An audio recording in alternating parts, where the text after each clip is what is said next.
Welcome back to Transformers Cyberverse Season 2. We're in the home stretch now, literally. These are the last 5 episodes of Transformers Cyberverse Season 2, and they all have to do with the Autobots on their way back home to Cybertron. Today we're reviewing episode 14, Party Down. Much like how the last episode referenced a number of things from Star Wars, we begin this episode with Optimus referencing Star Trek with his Captain's log. Prime's log, which he's actually done before back in the episode Journey. Wait, was it Journey or The Journey? It was The Journey. Just Journey is the band. The Journey is the Cyberverse episode. But yeah, after being tricked by the Decepticons in the previous episode, the Autobots are taking the long way home back to Cybertron, where they'll eventually use the Allspark to restore the planet to life. You could say they're on a trek through the stars, or a Star Trek for short. Okay, Star Trek reference, on with the episode. Optimus is alone on the bridge. Well, aside from a few generic Autobots, but they don't count as real people. But then Bumblebee calls him up. Optimus, we have a C-class emergency. Hangar 7, hurry! It's awful! Hey Bumblebee, what are those things behind you? They look like pennant banners. You know, those triangle things you see in literally every piece of media ever to signify a party. You don't think this might be a ruse to get Optimus to come to the party, which is in the title of the episode? Well yeah, duh. That's exactly what's going on as Optimus rushes into the room where the Autobots are waiting to surprise him. Surprise! Speech! Aw, so cute. Optimus covers his face with his faceplate to hide his embarrassment. By the way, the Cybertronian writing on the banner above Optimus's head says, Judgment? Really? Why Judgment? Why not something like Congratulations? Weird. When I think of Judgment in the context of Transformers, I think of the quintessence.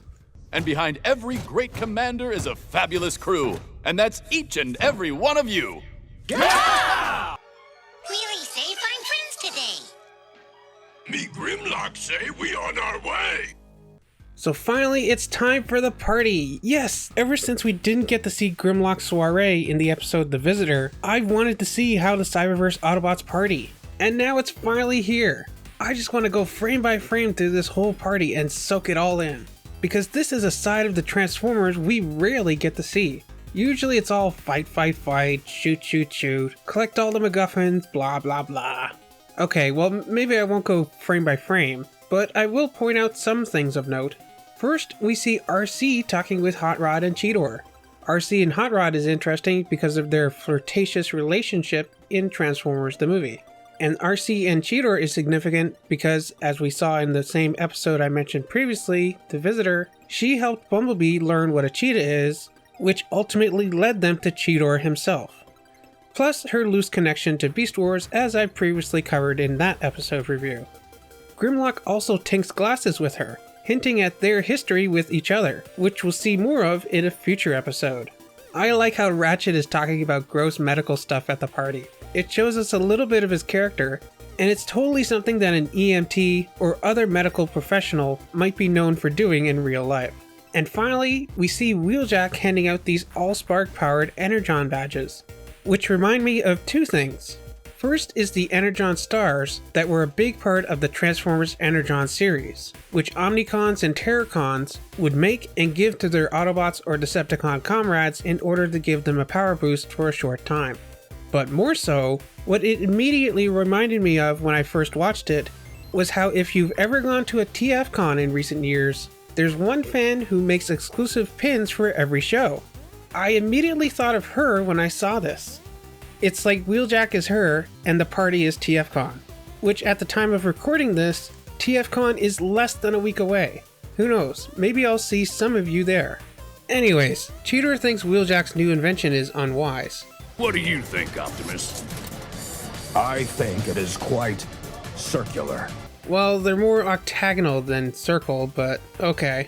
Meanwhile, Starscream is sulking in his cell when Wreck and Ruin come by to give the generic Autobot guards some of Wheeljack's badges. Wait, wasn't he literally just on screen 2 seconds ago? Man, he must be really fast, or Starscream's cell is really close to the party. Well, they Which pronoun does Rack and Ruin use?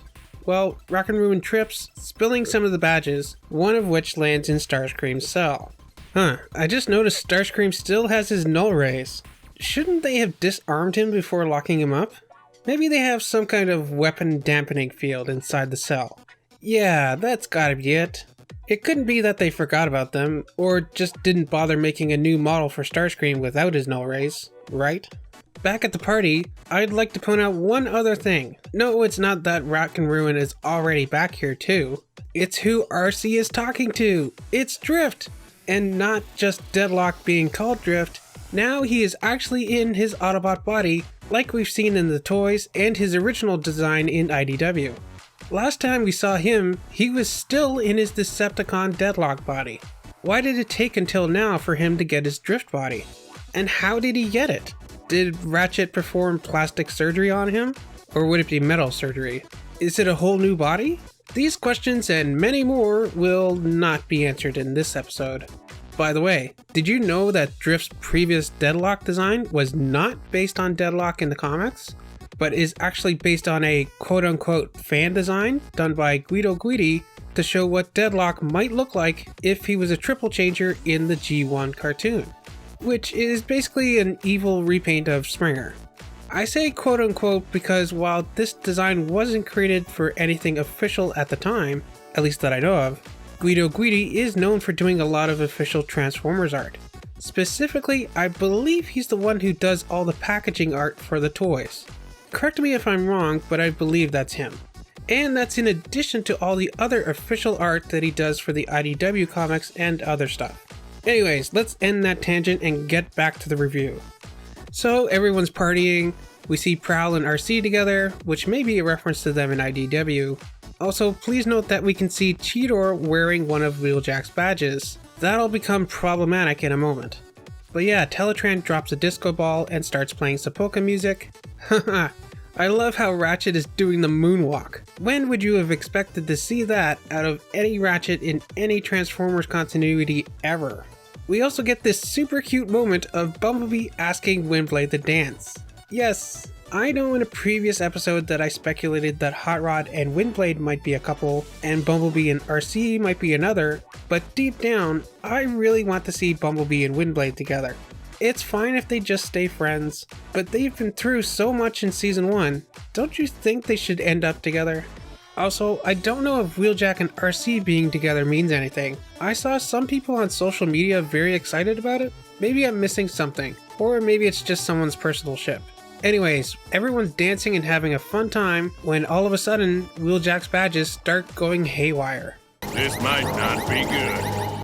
Outside the Ark, we see Optimus standing by himself, who's approached by Cheetor, who's not wearing his badge. Does this remind anyone else of that bit in the comics with Chrome Dome and Rewind? I like it better out here. Don't you? I do. It's so nice and quiet. Indeed. Unfortunately, their moment together is interrupted by Teletran X, who tells them about the ruckus going on back at the party. Wait, was that another wrestling move that Jetfire performed on Ratchet? Someone at Boulder Media is a wrestling fan. Also, Bumblebee Has Red Eyes here, which really reminds me of that video I did a long ways back when Hasbro put out a teaser for the episode Sabotage, in which it looked like Bumblebee might actually be a secret Decepticon. But in the end, we learned that that was just a false memory planted by Shockwave. Anyways, they figure out that fighting their friends isn't the solution and go see Starscream. Starscream hacked Wheeljack's invention, and they must go turn it off at the source.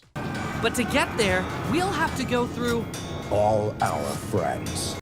By the way, in case you're wondering, the text with the arrow here literally says the brig, and the text above Starscream's cell says holding cell, maximum occupancy, and then some numbers that I still can't read. So Optimus, Cheetor, and Teletran X work their way through the ship and get to the Allspark chamber. Wheeljack's design is quite complex. Deactivating it will require 42 separate... Or that. The simplest solutions are usually the best ones.